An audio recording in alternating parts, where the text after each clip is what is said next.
सर्वे भवन्तु सुखिनः, सर्वे सन्तु निरामः, सर्वे भद्राणि पश्यन्तु, मा कश्चित् दुःख भाग् भवेत्। आज मैं आपके साथ कोरोना राक्षस से हमारी लड़ाई और उसके ऊपर पाई गई जीत के कुछ अनुभव साझा करने जा रही हूँ। 20 मार्च 2021 शनिवार का दिन था। मैं कॉलेज से आई तो देखा ये कुछ परेशान है। इनको अपनी तबीयत ठीक नहीं लग रही थी। जब कॉलेज गई थी तब तो ये बिल्कुल ठीक थे। लक्षण जैसे गला खराब होना तथा कुछ अलग ही महसूस हो रहा था, सामान्य सर्दी जुकाम से हटकर। मन में भय हो रहा था, कहीं कोविड का प्रभाव तो नहीं है। अगले दिन रविवार को टेस्ट कराने का प्रयास किया, लेकिन हॉस्पिटल में एवं अन्य जगह भी नहीं हो पाया। पूरा दिन मन बेचैनी बनी रही। ये क्वारंटाइन हो गए थे। अगले दिन सोमवार को हम दोनों ही हॉस्पिटल जाकर टेस्ट कराया, तो जैसा मन में डर था, ये कोरोना पॉजिटिव आ गए। रैपिड एंटीजन टेस्ट में और मेरा टेस्ट नेगेटिव आया। मन में उथल पुथल मच रही थी कि कैसे हो गया, अब क्या होगा। हॉस्पिटल से दवाई लेकर हम घर आ गए। मन बहुत ही बेचैन था, लेकिन इनकी मन की स्थिति ठीक थी। हॉस्पिटल से जैसे ही हम निकले, ये तो रास्ते से ही सभी को फ़ोन करके सूचना देने लगे कि मैं कोरोना पॉजिटिव हो गया हूँ, जबकि मेरा मन बहुत ज़्यादा विचलित था, बहुत ही परेशान हो रही थी। मैंने तो ये अनुभव किया था अभी तक कि परिजनों और रिश्तेदारों अथवा कॉलोनी के निवासियों में अधिकांश लोग जो कोरोना वायरस से पीड़ित हो जाते हैं, वो कोरोना की बात छुपाते हैं या बहुत दिन बाद किसी से कहते हैं कि अरे हमें कोरोना हो गया था। लेकिन ये कोविड पॉजिटिव हो गए और बड़े उत्साहपूर्वक ले रहे थे। ऐसे लग रहा था मुझे जैसे कि कोई ने नोबेल पुरस्कार मिल गया हो। यह सब मुझे अच्छा नहीं लग रहा था। मैं इन पर गुस्सा भी हुई। इतना अधिक मत बोलो, गला खराब हो रहा है, गले को आराम दो। लेकिन इनको तो उस दिन कुछ ऐसा हो रहा था कि गले में कुछ देवी जी आ गई हो, और नॉन स्टॉप लोगों से बात कर रहे थे। फिर पलट के लोगों के फ़ोन भी आ रहे थे, लगातार बातचीत हो रही थी। उनको अपनी विस्तृत जानकारी दे रहे थे कि कोरोना पॉजिटिव होने की। यह सिलसिला देर रात तक चलता रहा। वैसे भी इनकी आदत है, कुछ भी घटे घर में तुरंत सबको खबर कर दो। कहते हैं सबकी शुभकामनाएं मिलती है और आशीर्वाद मिलता है। लेकिन मुझे लग रहा था इस समय आराम की ज़रूरत है। मानसिक तनाव व शारीरिक थकावट के कारण उसी दिन मुझे भी बुखार आ गया और थोड़ी देर बाद फिर उतर भी गया। अगले दिन भी यही रहा। मुझे एहसास होने लगा कि वायरस का अटैक मेरे ऊपर भी होने वाला है। उसके अगले दिन मैंने RT-PCR टेस्ट के लिए घर में पैथोलॉजी लैब वालों को बुलाया और परिणाम का इंतज़ार करने लगे। अगले दिन शाम 4 बजे मेरी रिपोर्ट आनी थी। 25 मार्च को 12 बजे मैं इनकी HRCT स्कैन कराने के लिए डायग्नोस्टिक सेंटर गए। उधर CT स्कैन कराया। ये बड़े ही नॉर्मल थे, जबकि इन्हें फीवर था हल्का सा, लेकिन कमज़ोरी तो इन्हें बहुत लग रही थी। इनकी अलर्टनेस का मैं बताऊं कि रसीद में इनका नाम गलत हो गया था, तो भी ये पॉइंट आउट कर लिए कि मेरा नाम गलत लिखा है, ठीक कराओ। पूरी तरह से आत्मविश्वास इनमें बरकरार था और कह रहे थे अरे निकल जाएगी परेशानी, कोई बात नहीं है। कहते हैं कि परेशानी कभी अकेले नहीं आती। हम लोग वीनस डायग्नोस्टिक सेंटर से लौट रहे थे। उस वक्त गाड़ी का पहिया भी पंचर हो गया। हम दोनों ही बड़े थके हुए थे, लेकिन जो समय लगना था वो तो लगा ही, और एक मैकेनिक की मेहरबानी से वो पंचर ठीक हो गया। हालांकि उसके लिए मेरे को थोड़े दूर पैदल जाना पड़ा। ये भी परेशान हो रहे थे, चूँकि इन्हें बुखार तो था ही। घर आकर मेरी रिपोर्ट का इंतज़ार था। शाम को 4 बजे और कोरोना वायरस की रिपोर्ट आ गई और मैं भी पॉजिटिव हो गई। मैं काफ़ी निराश हो गई। ये तो बड़े खुश हो गए और अपना सामान तुरंत ऊपर से नीचे लेके आ गए। अरे अरे मुझे अब अकेला नहीं रहना पड़ेगा। जब दोनों ही पॉजिटिव हो गए तो चलो अब साथ रहते हैं, अलग रहने की कोई ज़रूरत ही नहीं है। तबीयत हम दोनों की नरम गरम हो रही थी क्योंकि बुखार आ रहा था। डॉक्टर सुनील खरे भाई साहब ने दवाइयाँ बताई और क्या क्या सावधानी रखनी है बहुत अच्छी तरीके से हमें समझाया, तथा पूरी अवधि में उन्होंने हमारा मनोबल बनाए रखा। दिन में 2 बार हाल पूछते रहे और हमें जल्दी ठीक करने की कोई कसर नहीं छोड़ी। उनका और अंजलि का हमारे प्रति कितना सहयोग रहा, इसका मैं शब्दों में व्यक्त नहीं कर सकती हूँ। धन्यवाद से मित्रता की गरिमा कम हो जाएगी, इसलिए धन्यवाद भी मैं उन्हें नहीं दूंगी। कोरोना वायरस को शरीर में प्रवेश का मैंने बहुत अच्छे से अनुभव किया, जो कि बड़ा ही बेचैनी वाला था।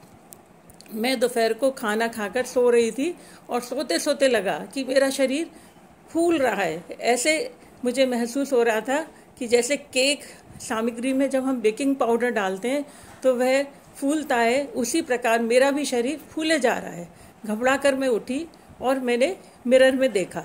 बाहर से तो मैं ठीक लग रही थी, लेकिन दूसरे दिन मैंने महसूस किया कि मेरे चेहरे पे भी सूजन आ गई है और शरीर पे भी थोड़ी सी सूजन है। यानी कि कल मेरी जो अनुभव था वो ठीक ही था। कोरोना वायरस ने पूरे शरीर को झंझोड़ दिया, जिसका कुप्रभाव हम दोनों समान रूप से अनुभव कर रहे थे। आगे के 2 दिन मेरे ठीक से बीते। मुझे बुखार नहीं आया, लेकिन इनको बराबर बुखार बना रहा, कमजोरी भी बढ़ती गई। दगाबाज कोरोना ने मेरे ऊपर भी जहर छोड़ना शुरू कर दिया और फिर लगातार 4 दिन बुखार ने शरीर को बुरी तरह से तोड़ दिया। जबकि हम दोनों को 100 डिग्री फ़ारेनहाइट से बुखार आगे नहीं गया। ब्लड टेस्ट की रिपोर्ट्स दोनों की नॉर्मल थी। इनकी सीटी स्कैन रिपोर्ट भी नॉर्मल थी। मेरे को सीटी स्कैन करने से डॉक्टर अनूप ने मना कर दिया था कि अगर ऑक्सीजन लेवल ठीक है तो आवश्यकता नहीं है। पूरे समय ठीक रहा। जब भी तबीयत ठीक लगती दोनों प्राणायाम कर लेते।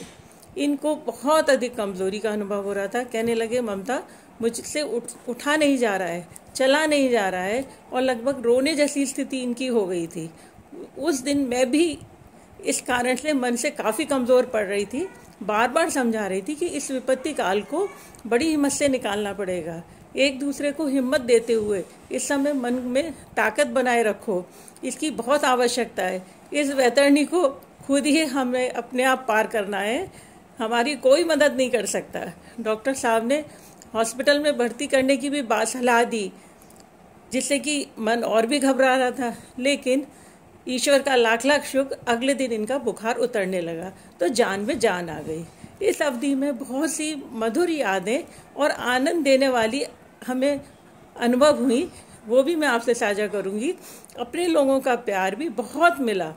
परिजन, रिश्तेदार, मित्र, कॉलोनी के रहवासी, सभी साथी पल पल समाचार लेते रहे कि तबीयत कैसी है। मन में लग रहा था सभी अपनों की शुभकामनाएं और प्यार और बड़ों के आशीर्वाद से जल्दी ही हम ठीक हो जाएंगे। अमेरिका से डॉक्टर अनूप हमारी पूरी निगरानी कर रहे थे। वह दिन में 2 बार हमारी तबीयत के बारे में जानकारी लेता था और मेडिकल सलाह एवं मॉरल मोटिवेशन करता रहा। उसके द्वारा समय समय पर की गई ह्यूमरस मस्ती भी हमें लाइट रखती थी।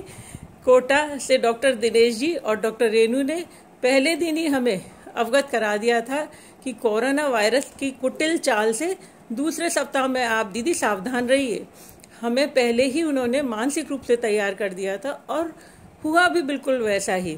छिंदवाड़ा से डॉक्टर सुशील जी, भोपाल से डॉक्टर वैभव, इंग्लैंड से डॉक्टर सपना, नागपुर से डॉक्टर रेनू और एवं परिवार के एवं परिचित सभी डॉक्टर्स ने हमें समय समय पर महत्वपूर्ण सलाह दी।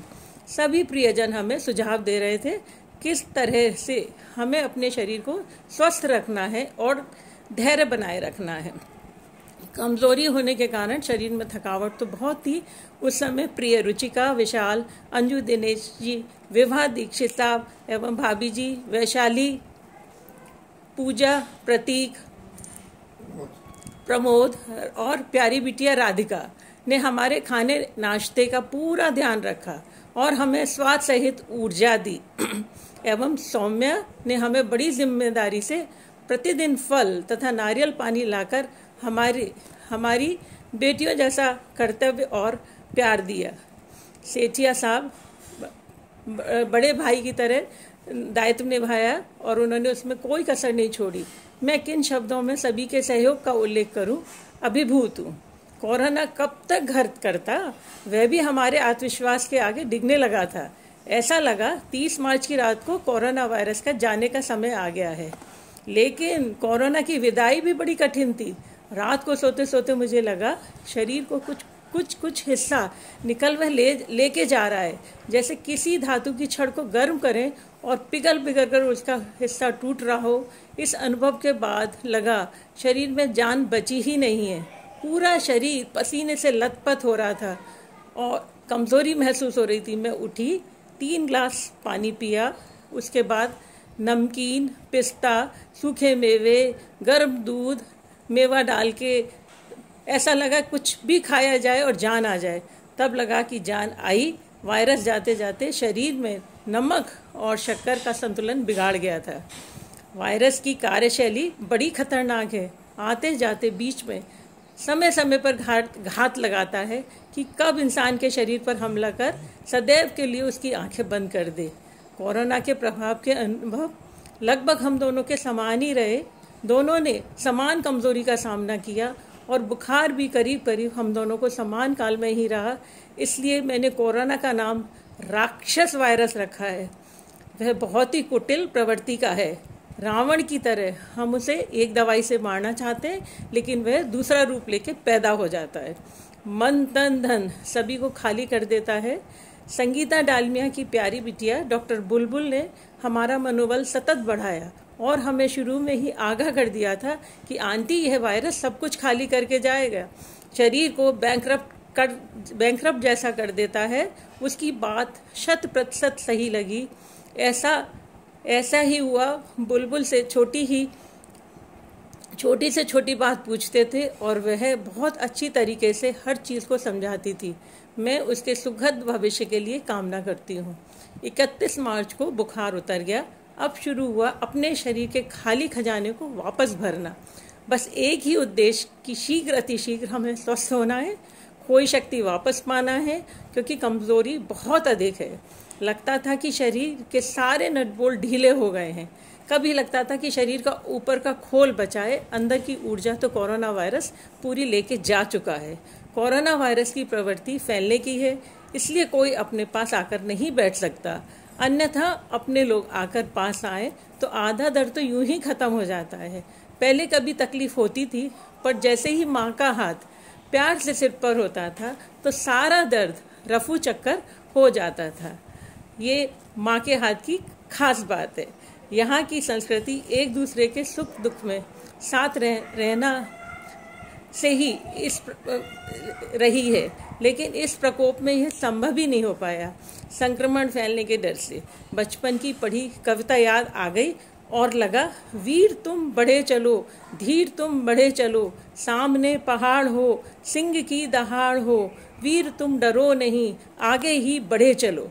कोरोना वायरस के हमले के दौरान हौसला रख, इसी जंग को तो हमें जीतना ही है। हमें जीतना ही था। हार नहीं मानी, इसलिए सुबह एवं शाम को प्राणायाम करते और वापस अपनी दिनचर्या शुरू कर दी। ईश्वर की कृपा एवं बड़ों के आशीर्वाद से एवं सभी की शुभकामनाओं से हमने इस लड़ाई को जीता। सभी के प्यार एवं सहयोग से ही ये जंग जीत पाए। स्वजनों की सद्भावना दवाई से भी अधिक महत्वपूर्ण है। मानसिक शांति अपनों के प्रेम से ही मिलती है, जो कि बीमारी में अत्यधिक आवश्यक है। वायरस की तीव्रता ने हमें कमज़ोर करने में कोई कसर नहीं छोड़ी, लेकिन कई वर्षों के योग प्राणायाम द्वारा संचित शक्ति ने कोरोना की इच्छा को पूरा नहीं होने दिया। हमारा पूरा विश्वास है कि हॉस्पिटल में भर्ती होने से भी प्राणायाम की ताकत ने ही हमें बचाया है। हम प्रयास करेंगे कि भविष्य में भी योग प्राणायाम की महिमा का प्रचार प्रसार करें। हम दोनों अब स्वस्थ हैं, लगता है नया जीवन प्राप्त किया है। धन्यवाद। आप जीवन में सदा मुस्कुराते रहें। आप जीवन में सदा मुस्कुराते रहें।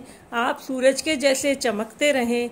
आपके हौसलों की रौनक सलामत रहे।